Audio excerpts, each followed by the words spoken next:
मिले, ये आज हम सब इस पावन धरती पर कामना करते हैं। इसी के साथ सबसे पहले उत्तर प्रदेश की कानून व्यवस्था को सुदृढ़ बनाने और उसके माध्यम से उत्तर प्रदेश को एक नई पहचान दिलाने के लिए जो अहर्निश प्रयास उत्तर प्रदेश पुलिस ने पिछले 7-7.5 वर्ष के अंदर किया है, इसके लिए मैं उत्तर प्रदेश पुलिस को विशेष रूप से अभिनंदन करता हूं और बधाई देता हूं। पुलिस को इसका भी श्रेय जाता है कि उसने दुनिया के सबसे बड़े धार्मिक, आध्यात्मिक और सांस्कृतिक समागम कुंभ के आयोजन को पूरी भव्यता और दिव्यता के साथ आयोजित करने के लिए 2019 में जो मानक गढ़े थे उसकी सर्वत्र सराहना हुई। ये आपका सौभाग्य है कि आप दुनिया के सबसे बड़े सिविल पुलिस के भाग हैं उत्तर प्रदेश पुलिस में आने के बाद। और उत्तर प्रदेश पुलिस अपनी जिस पहचान के लिए मोहताज था, आज देश के कई राज्य आपका अनुसरण कर रहे हैं। आपकी क्षमता से, आपकी कार्यकुशलता से, तकनीक का बेहतर उपयोग करते हुए कैसे हम सुरक्षित माहौल जनता जनार्दन को दें, इस दृष्टि से भी उत्तर प्रदेश पुलिस ने अनेक मानक गढ़े हैं। उत्तर प्रदेश की छवि को बनाने और उसके माध्यम से उत्तर प्रदेश के अंदर आम जनमानस के मन में एक विश्वास पैदा करने और उस विश्वास के माध्यम से दुनिया के सामने उत्तर प्रदेश की छवि को बेहतर बनाने, इन तीनों का आपस में समन्वय है और संबंध है। 2017 में जब उत्तर प्रदेश में हमारी सरकार बनी थी, हमारे सामने चुनौतियां थी। चुनौती तीनों प्रकार की थी। जनता का विश्वास डगमगाया हुआ था, दुनिया की धारणा उत्तर प्रदेश के बारे में बहुत नकारात्मक थी, पुलिस का मनोबल गिरा हुआ था, छवि अच्छी नहीं थी। ये तीनों चुनौतियां थी। पुलिस का मनोबल इसलिए गिरा हुआ था क्योंकि सरकार के स्तर पर जो ध्यान दिया जाना चाहिए था, 1.5 लाख पुलिस बल के पद खाली थे, वे नहीं भरे गए थे, भरे नहीं जा रहे थे। योग्यता के मानक को ध्यान में नहीं रखा जा रहा था, नियत खराब थी। पुलिस की अवस्थापना सुविधा अत्यंत खराब थी। मैं अचानक एक दिन लखनऊ पुलिस लाइन के विजिट पे गया था और मैं भौचक था। पुलिस के 2 जवान बैरक में थे।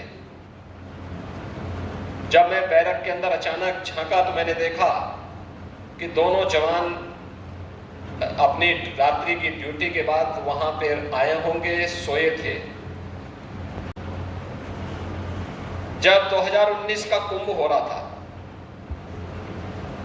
उसी समय उत्तर प्रदेश के अंदर पहली बार प्रवासी भारतीय दिवस का कार्यक्रम विदेश मंत्रालय के द्वारा वाराणसी में आयोजित था। और जितने भी दुनिया के देशों से आए हुए प्रवासी भारतीय थे, लगभग 8,000 के आसपास उनकी संख्या थी। वे लोग प्रयागराज में भी आए थे, कुंभ में आए थे। उनके साथ मुझे संवाद करने का अवसर प्राप्त हुआ था। मैंने उनसे पूछा, भाई आपको क्या अच्छा लगा कुंभ में? पहले भी आप आए थे? उन्होंने कहा, साहब हम पहले भी आए थे। तो मैं तो ये मानता था कि वे मुझे बताएंगे कि हमें इंफ्रास्ट्रक्चर अच्छा लगा, लेकिन प्रवासी भारतीय जिस देश से आए थे, दुनिया के वे विकसित देश हैं, उनका इंफ्रास्ट्रक्चर हो सकता है इससे भी अच्छा रहा हो। उन्होंने उसकी चर्चा उतनी नहीं की। स्वच्छता के बारे में मैं मानता था कि हो सकता है स्वच्छता के बारे में कहेंगे, उन्होंने उसकी भी चर्चा कम की, क्योंकि वे जहां से आए थे वहां पे उनको स्वच्छता का वो मानक देखने को मिलता है। लेकिन उन्होंने एक बात की चर्चा जरूर की। वे कहते थे, साहब पहले की तुलना में अच्छा इंफ्रास्ट्रक्चर है, अच्छी सड़कें हैं, कनेक्टिविटी हुई है, स्वच्छता पहले की तुलना में बहुत अच्छी है, लेकिन सबसे अच्छी चीज जो हमें देखने को मिली है वह पुलिस का व्यवहार देखने को मिला है।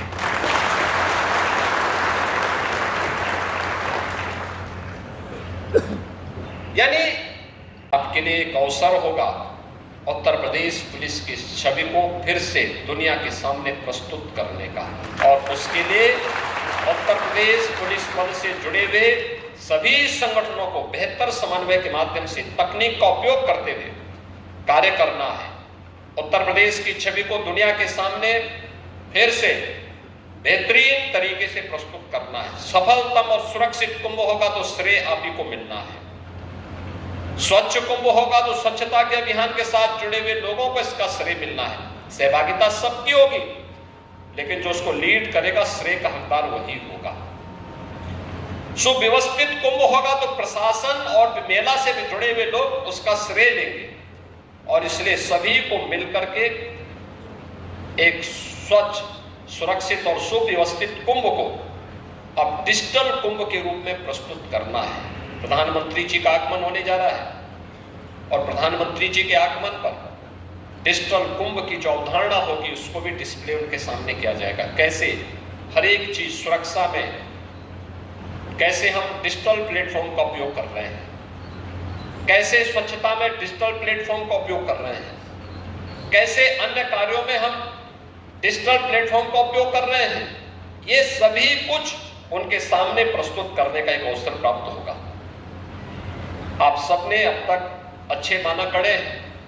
आने वाले 13 जनवरी से 26 फरवरी के बीच 45 दिन के प्रयागराज महाकुंभ के लिए देश और दुनिया से आने वाले श्रद्धालुओं की सुरक्षा के लिए आप उसी तत्परता के साथ जो आज उत्तर प्रदेश पुलिस जिसके लिए देश के अंदर जानी जा रही है, उसी सतर्क, दक्ष और व्यवहार कुशल पुलिस बल के रूप में आप अपने आप को स्थापित करेंगे।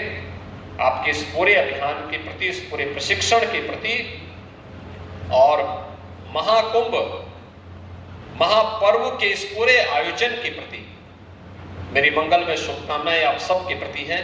धन्यवाद। जय हिंद। गया जब ब्रिटिशर थे, विदेशी हुकूमत की पुलिस के रूप में पुलिस को व्यवहार करना होता था, तो गाली गलौज एक उनकी सामान्य भाषा का हिस्सा बनता था। आज हम स्वतंत्र देश के नागरिक हैं, और स्वतंत्र देश के नागरिक होने के नाते पुलिस का व्यवहार सामान्य रूप से भी जनता के प्रति तो बहुत फ्रेंडली होना चाहिए, मित्रवत होना चाहिए। लेकिन इस प्रकार के आयोजन में जहां पे हमें अपने इस महानगर की, कुंभ की, दुनिया के सबसे बड़े आयोजन की, आध्यात्मिक और धार्मिक आयोजन की छवि को ठीक करना हो, उसके माध्यम से राज्य की छवि को दुनिया के सामने प्रस्तुत करना हो, उन स्थितियों में हमको भी अपने को उसके रूप तैयार करना पड़ेगा, उसके रूप ढालना पड़ेगा, और उसके बारे में सामान्य जानकारी, सामान्य भाषा की जानकारी, व्यवहार की जानकारी, यह महत्वपूर्ण है। टेक्नोलॉजी के प्रति भी हमें उतना ही सतर्क रहना पड़ेगा। और याद करना, पुलिस कर्मियों को इस बात का भी ध्यान रखना होगा कि आपकी अलर्टनेस, जितना आप सतर्क हैं, उतना ही दूसरा व्यक्ति सुरक्षित भी है।